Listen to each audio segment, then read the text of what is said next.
জি, আমার নাম কামরুন নাহার। আমি থাকি নাখালপাড়ায়। তো আমার বাপ দাদাদের নিজস্ব বাড়ি এখানেই তেজগাঁয়ে।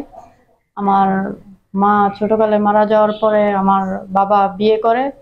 তো বিয়ে করার পরে আমার সৎ মা অনেক নির্যাতনের আমি শিকার হই।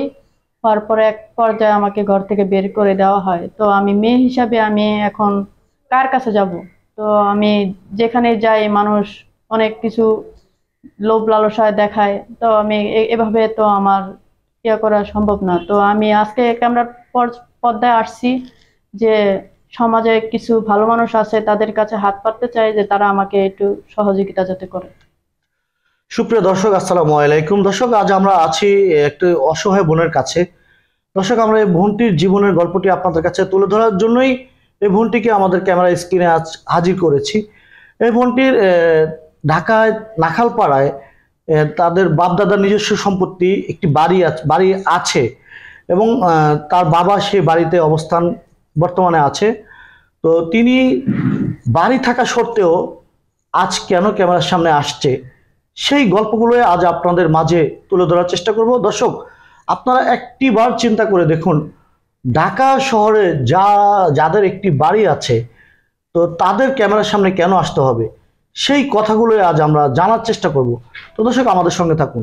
আপা, আসসালামু আলাইকুম। জি, ওয়ালাইকুম সালাম। সর্বপ্রথম আপনার নামটি যদি বলতেন। আমার নাম কামরুন নাহার। কামরুন নাহার। জি। লেখাপড়া করতে পেরেছেন? জি, আমি ক্লাস 8 পর্যন্ত পড়াশোনা করছি। তা আমার মামার সহযোগিতায় আমার মামা আমাকে করাইছে। আমার মামা আজকে বিগত 2 বছর ইন্তেকাল করেছেন। তারপর থেকে আর কি আমার পড়াশোনা। মামা মারা যাওয়ার পরে আপনার পড়াশোনা বন্ধ? জি। আচ্ছা। তখন আপনি শুরুতে যেই গল্পটা বলেছেন, আপনাদের ঢাকায় নাখালপাড়ার নিজস্ব বাড়ি, জি। বাপদাদার পৈতৃক সম্পত্তি। জি। তো এক পর্যায়ে আপনার বাবা আপনাকে ঘর থেকে বের করে দেয় আপনার মা মারা যাওয়ার পরে, সৎমার প্রলোভনে পড়ে। জি। তো সেই গল্পটা বলুন। আপনার মা কবে মারা যায়, কিভাবে মারা যায়? আমার মা মারা গেছে আসলে ছোটকালে, আমি তা বলতে পারি না। যখন আমার বয়স ছিল নাকি 3 বছর, তখন আমার মা মারা যায়। আপনাকে 3 বছরে রেখে আপনার মা মারা যায়? জি। আচ্ছা। আপনারা ভাই বোন কতজন? আমরা ভাই বোন 2 জন। 2 জন? জি। আপনি আর আপনার ভাই? জি। আচ্ছা। আপনার এখন বর্তমানে বয়স কত? আমার বয়স 19 বছর চলে। আচ্ছা, 19-20 হবে। জি। ভাইয়ার বয়স? আমার ভাইয়ের বয়স 22। 22? জি। ভাইয়া বিয়ে করেছে? না, আমার ভাই বিয়ে করেনি। ভাইয়া বিয়ে করেনি? না। আচ্ছা, তো তাহলে আমরা মূল গল্পতে চলে যাব। আপনার বাবা যখন সেকেন্ড টাইম বিয়ে করে তখন আপনার বয়স ছিল কত? যখন আমার বাবা বিয়ে করে তখন আমার বয়স ছিল 5 বছর। 5 বছর বয়সে আপনার বাবা সেকেন্ড টাইম আবার দ্বিতীয় বিয়ে করে? জি। আচ্ছা। তো আপনার সৎ মায়ের প্রলোভনে পড়ে আপনার বাবা আপনাকে ঘর থেকে বের করে দেয়, এটা কিভাবে বা কতদিন হলো এটা করেছে? উনি আমার বয়স যখন 8 বছর, আমি ক্লাস 5-এ যখন উঠছি, তখন উনি আমার বাবার কাছে আর কি সত্য মিথ্যা কথা বলে আমাদেরকে ঠিকমতো খাবার দিত না, আমাদেরকে ঠিকমতো দেখশন করতো না। তো আমার বাবা আসছে, আমার বাবার কাছে নানান কথা বলে আমাদেরকে এক পর্যায়ে মারধর করে আমাদেরকে বের করে দেওয়া হয়। মারধর করে ঘর থেকে বের করে দেওয়া হয়? আপনাকে একাই না আপনার ভাইকেও? আমাকে, আমার ভাইকে। আপনাদের দুজনকে? জি। তো সেই সৎ মায়ের ঘরে এখন বর্তমানে কোনো ছেলে সন্তান আছে? হ্যাঁ, তাদের ঘরে ছেলে সন্তান আছে, একটা ছেলে একটা মেয়ে আছে। তাদের সঙ্গে কথাবার্তা হয়? না, তাদের সাথে কোনো যোগাযোগ নাই আমার। কোনো যোগাযোগ নেই? না। আচ্ছা। তো আপনার এই যে আপনার বাবা যে আপনাকে বের করে দিয়েছে, বাবাকে কতদিন হলো দেখেননি? আমি বাবাকে দেখি না বলতে কি, আমি 3 বছর ধরে আর কি তাদের সাথে আমার বেশি কথাবার্তা হয় না। আমি যাই না তাদের কাছে। 3 বছর হলো বাবাকে মানে বেশি একটা যোগাযোগ নেই? না না, আমাদের খোঁজ খবরই নেন আজ তিনি। তিনি আপনাদের খোঁজ খবরই নিচ্ছেন না? না না। তো বিষয়টা হচ্ছে আসলে সৎ মায়ের ঘটনা আমরা অনেকেই আমাদের এই ঘটনাগুলো জানা। সৎ মায়ের জ্বালা যন্ত্রণা, আসলে সৎ মায়ের জ্বালা যন্ত্রণা এটা একটু ব্যতিক্রম সমাজে। এটা একটা ব্যাধি হয়ে দাঁড়িয়েছে। তো যাই হোক, আপনার বাবা কখনো আপনাকে মানে তার যে আপনি যে তার মেয়ে সেই কথা চিন্তা ভাবনা করে কখনো আপনাকে ডাকেনি? তো আপনাকে যে ছোটবেলায় আপনার বাবা আপনাকে ঘর থেকে বের করে দিয়েছে সৎ মায়ের প্রলোভনে পড়ে, জি। তো আপনি ছোটবেলা থেকে এই যে 19 বছর বয়স হলো আপনার, জি। আপনি এতদিন কার কাছে ছিলেন, কার কাছে মানুষ হয়েছে? আমি আসলে কি আমার মামার কাছে মানুষ হয়েছি। আমার মামা মারা গেছে বিগত 2 বছর। আমার মামা মারা যাওয়ার পরে আমি আর কোথাও রাখে নাই আমাকে কেউ। আমার মামা মারা যাওয়ার পর আমি কার কাছে থাকবো? সেই তো আমাকে দেখছে, এখন সে নাই। আমার মামা একটাই ছিল, উনি মারা গেছে। এখন আমি কার কাছে থাকবো? এখন বর্তমানে আমি বিগত 2-3 বছর যাবত আমার এক আপু আছে, আমার আপুর কাছে আমি আছি। উনি আমাকে দেখশন করতেছে। আচ্ছা, বিষয়টা হচ্ছে আপনার বাবা যে আপনাদের দুই ভাই বোনকে পৈতৃক সম্পত্তি থেকে বঞ্চিত করলো, আপনারা কি সেই বিষয়ে কাউকে নক দিয়েছেন বা কাউকে জানিয়েছেন? আমরা জানাবো কার কাছে? আমরা যার কাছে যাই সেই আমাদেরকে দূরে দূরে রাখে। আমরা কারো কাছে এখন পর্যন্ত জানাতে পারি নাই। আচ্ছা বোন, আপনার নাম যেন কি বললেন? আমার নাম কামরুন নাহার। কামরুন নাহার। তো কামরুন নাহার বোন, আপনি এই ভিডিওর মাধ্যমে আজকে আপনি কি সমাধান চাচ্ছেন? আমি আমার এই ভিডিওর মাঝে আমি আসতে চাইছি যে আমাকে যদি কোনো দেশে যদি কোনো ভাই থাকে আর্থিক সহযোগিতা দিয়ে আমাকে সহযোগিতা করে, আমি একজন অসহায়, যদি আমাকে হাত বাড়ায়, আমি এটাই তাদের কাছে আমার পাওয়া। এটাই তাদের কাছে আপনার চাওয়া? জি। তার আগে জানতে চাইবো, আপনার কোনো বিয়ে শাদী হয়েছে কিনা, বা আপনি বিয়ে বিয়ে বসছেন কিনা, আপনার বিয়ে হয়েছে কিনা? না, আমার বিয়ে হয় নাই। বিয়ে হয়নি? না। তো বয়স তো আপনার কেবল খারাপও হয়নি, 19 বছর হয়েছে বা 20 বছর হয়েছে, তো বিয়ের বয়স মোটামুটি হয়েছে। জি।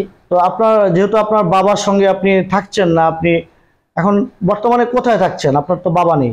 আমি বর্তমানে এখন আছে আমার এক আপুর কাছে আছি আর কি। আপুর কাছে আছেন? জি। তো এভাবে আপনার বিয়ে শাদী হবে, বিয়ের প্রস্তাব আসবে আপনার? ভাইয়া, আমি তো বলতে পারি না। যদি আমার অশেষ আমাকে যদি কেউ রহমত করে যদি কেউ নেয়, বা আমার বাবা মা নাই সে উপলক্ষে যদি কোনো ছেলে আমাকে গ্রহণ করে, তাহলে ভাই আমি যাব। তাহলে আপনি যাবেন? মানে আপনার বাবা মা নেই, বাবা থাকতেও নেই, বাবা নেই বলা যায়, যেহেতু আপনাকে তারা দেখে না, খোঁজ খবর নেয় না, আপনার নিজস্ব বাড়ি ঢাকা ঢাকা শহরে, তারপরেও আপনার আজকে কিছুই নেই, আপনি অসহায়। জি। সেই সেই দিক থেকে যদি অসহায় ভেবে জি। আপনাকে যদি কেউ বিয়ের প্রস্তাব দেয়, তাহলে আপনি যাবেন, জি।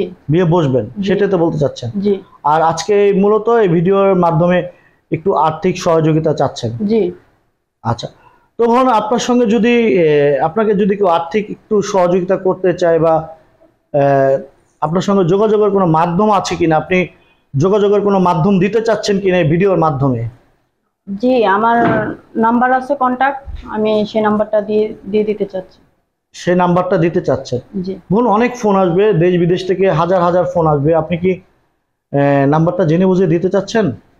জি, যদি তারা আমার সাথে কথা বলে যদি আমাকে একটু সহযোগিতা করে বা আমাকে একটু হাত বাড়ায়, ভাইয়া আমি সেটাই তাদের কাছে চাওয়া। সেটাই তাদের কাছে চাওয়া। জি। অসংখ্য ধন্যবাদ আপনাকে, আপনি সুন্দর কথা বলেছেন। আরেকটি বিষয় হচ্ছে, যদি আপনার এই ভিডিওর মাধ্যমে যদি কেউ আপনাকে বিয়ের প্রস্তাব দিয়ে থাকে, জি। তাহলে আপনি কি আসলে সত্যিকারের বিয়ে শাদী বসতে চাচ্ছেন কিনা? হ্যাঁ, আমি বসতে চাই। তো যে কেউ যদি আমাকে এই প্রতিবেদন দেখে যদি আমাকে কেউ করতে চায়, আমার যে আপুর কাছে আমি থাকি, আমার সে আপু আছে, উনি যদি আমাকে দিয়ে দেবে আর কি। উনি দেখে শুনে? জি। আচ্ছা, খালি বিয়ের প্রস্তাব আসলে তো হবে না। আমাদের দেখা গেছে যে আপনার ছেলে যদি পছন্দ না হয়, তাহলে আপনি তো বেশি দিন ঘর সংসার করতে পারবেন না। এখনকার মেয়েরা তো হচ্ছে একটু অন্য ধরনের। যদি ছেলে পছন্দ না হয়, তাহলে তারা বেশি দিন সংসার করতে পারে না, জি। সংসারটি ভেঙে যায়। তো আপনার পছন্দটা কিরকম, যদি একটু আপনার পছন্দের বিষয় আমাদেরকে বলতেন? আমার পছন্দ কিরকম, আমার বয়স অনুযায়ী তো আমার সেরকম আমার দরকার। এখন আমি সেরকমই চাই যাতে সে আমার দুঃখ বুঝতে পারে, আমার সুখ দুঃখ সে যাতে ভাগ করে নিতে পারে, আমি সেরকমই একজন সুখ মানুষ দুঃখ চাই। ভাগ করে নিয়ে নেওয়ার মতো একজন মানুষ চান? জি। বয়স কিরকম হতে হবে? বয়স কিরকম 30 এরকমের ভিতরে যদি হয় আর কি। 25-30-এর মধ্যে জি, হতে জি। হবে। আচ্ছা, সে ছেলেটা কি বিবাহিত না অবিবাহিত হতে হবে? সেটা তো আমি বলতে পারি না, এবার কিরকম হয় এটা বিধি। না, আপনি যেহেতু একজন অবিবাহিত মেয়ে, নিশ্চয়ই আপনি বিবাহিত ছেলের কাছে বিয়ে বসবেন না। না। তাহলে ছেলেটা অবিবাহিত হতে হবে? জি। আচ্ছা আচ্ছা, খুব সুন্দর কথা বলেছেন। তখন আপনার যোগাযোগের ব্যবস্থাটা আপনি একটু বলতে পারবেন, নাম্বারটা দিতে পারবেন?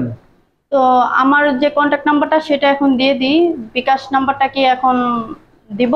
আপনার কন্ট্যাক্ট নাম্বারটা দেন, বলেন। 017 017 9220 9220 6559। 6559। জি, এটা আপনার নাম্বার? হ্যাঁ, এটা আমার কন্ট্যাক্ট। আপনার নাম? আমার নাম কামরুন নাহার। কামরুন নাহার। গ্রামের বাড়ি? গ্রামের বাড়ি চাঁদপুর। চাঁদপুর কোথায়? চাঁদপুর শাহরাস্তি। চাঁদপুর শাহরাস্তি। আচ্ছা, তো বিকাশ নাম্বারটি? বিকাশ নাম্বারটি তো এখন আমার কাছে নাই, সেটা দূরে আছে। আমি সেটা কি যোগাযোগের মাধ্যমে আমি দিয়ে দেব।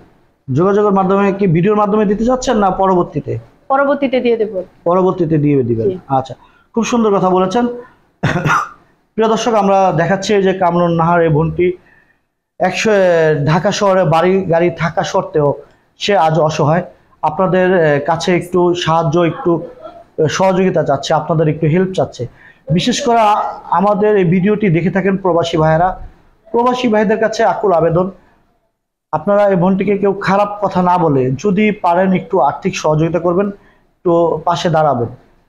তো দর্শক, এই ভিডিওটি ভালো লাগলে, এই মেয়েটি একেবারে অসহায়, আপনারা এই একেবারে সহজ সরল একটি মেয়ে, তার যেই গল্পটা আমরা তুলে ধরেছি একেবারে সত্য ঘটনা অবলম্বনে গল্পটা।